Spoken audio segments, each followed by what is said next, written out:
Lately, one of the recurring stories coming out of the Holy See is the rearranging of positions in the Curia. The Bet story is having wide-ranging effects, and one place that is being affected is in the predictions and prognostications of who will be selected by the cardinals to be the successor to Pope Francis. While I know some people don't think there will be a next pope, having bought into the so-called prophecy of St. Malachi for whatever reason, clearly the hierarchy believes that there will be another pope, and they seem to believe it will be fairly soon.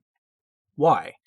Because questions about who this person will be are now being floated publicly, combined with statements Francis has made in the past about retirement, or observations about Francis in general. There are signs that we are headed towards a conclave in the not-too-distant future. The Bet story has had an impact on that whole process, and some new players have emerged. Unfortunately, the new face that keeps coming up isn't one that most members of this audience will be familiar with, nor will they be made hopeful by him. However, it is worth noting, before we go on, that the old adage about the future papacy, he who enters the process as pope walks out a cardinal, meaning that whomever is presumed to be the next pope in these situations rarely has it come to pass, with the notable exception in our times being Ratzinger, who was expected to become pope in 2005. And as an aside, for my money, I would expect that the next pope will be somebody we're not familiar with. Anyway, for those keeping score, the Bet story involved Pope Francis's personal money, as well as that from various charitable endeavors being used to invest in various projects, including condominiums in London, the latter of which was, as it turned out, Francis knew all about and actually personally directed. Haven't heard much about that, though, I bet.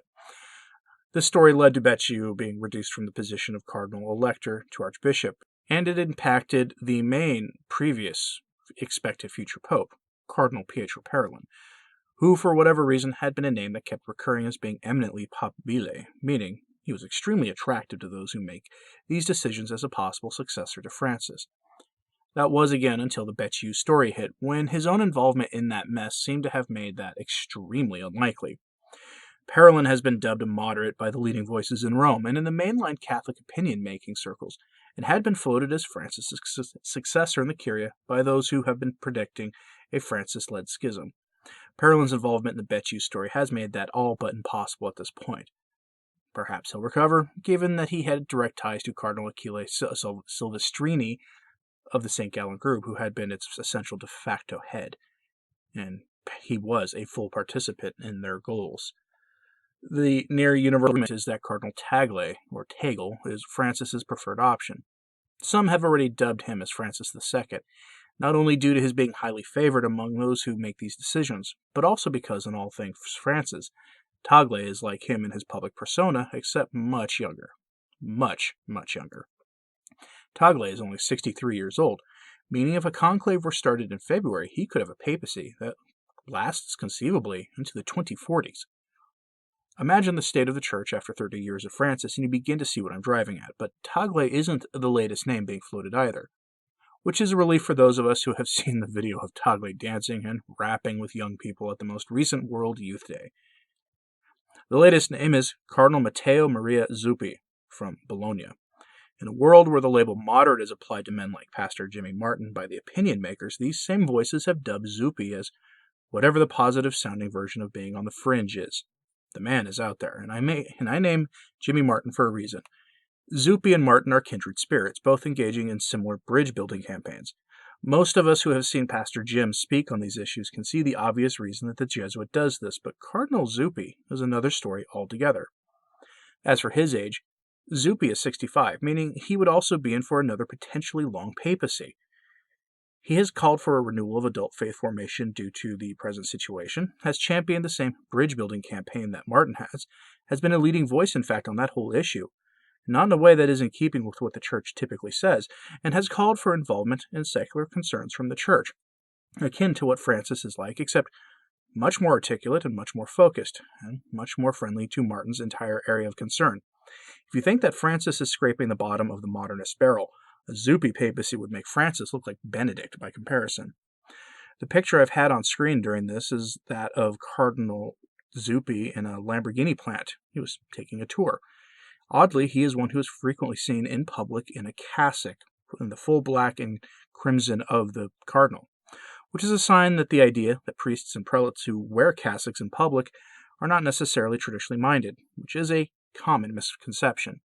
Most Catholics haven't been aware of Zuppi due to his being elevated to the cardinalate in October of 2019, and we've all been a little distracted in 2020 from these sorts of things. He was in fact elevated shortly after the Pachamama events. As such, he hasn't had the time to garner the attention of those who pay attention to these kinds of stories, but the consensus seems to be that he is a Bergoglian through and through. He may be a better candidate for the moniker of Francis II than Cardinal Tagle is, since many observers point out that Tagle has some quirks that may keep him from attaining the papacy in the conceivable future. Now, I know the obvious retort is, well, what about Cardinal Sarah? What about the bishop from Kazakhstan? One thing to remember, the vast majority of the time, if a bishop isn't a cardinal, then they're not even under consideration. It is extremely rare for a simple bishop to attain the papacy without having first been a cardinal in the church. As for Cardinal Sarah, he is likely one figure that the other side will rally behind in order to restore the Novus Ordo hermeneutic of continuity standard to the church. Sarah is a champion of that position, rejecting the notion that Vatican II is the source of many of the ills in the church, while admitting that the council and its implementation have been less than ideal for the church and that some changes need to be made. The traditionalist is what you seek. Cardinal Sarah is not your first option. Who would that be is anyone's guess, but no one who has a title of cardinal is publicly known to support that position, to the best of my knowledge. The same applies for Cardinal Burke as well. Most Catholics who are paying attention to the happenings in Rome know that Burke is akin to Cardinal Sarah in many situations, but has taken some additional hardline hermeneutic of continuity positions, including maintaining the opinion that isn't friendly in the slightest to the SSPX, to put it mildly. And before you ask, Vigano isn't papabile either. He isn't even a cardinal, despite many people continually mistakenly calling him that. Also remember that the next conclave is being organized by Cardinal Tobin of New Jersey, the former protege of Uncle Ted and Maciel, and that Francis has personally selected 57% of the cardinals that will be making that decision. And you begin to see that this is going to look nothing like what you want it to. Of course, nothing is certain, and events may lead to the cardinals looking for a more orthodox voice to follow Francis. Only time will tell. I'll end this by asking a question of you, the viewer or listener. Why do you think we keep hearing about the next pope so much? I mean, Francis is still very much active, and he is only entering his 8th year in the papacy, making his time thus far, at least, on the throne of Peter very short. What do you think? Let me know in the comments if you're seeing this on YouTube. And as always, pray for the church. And as an additional suggestion, it is probably time to start keeping an eye towards Advent. Traditionally, Advent is a time of fasting and penance, akin to a short Lent. Most people don't seem to treat it as such, so I may do a video this weekend about a traditional observance of Advent. But yes, let me know your thoughts on this topic in the comments, please. Thanks for listening. I'm Anthony Stine. Ave Maria.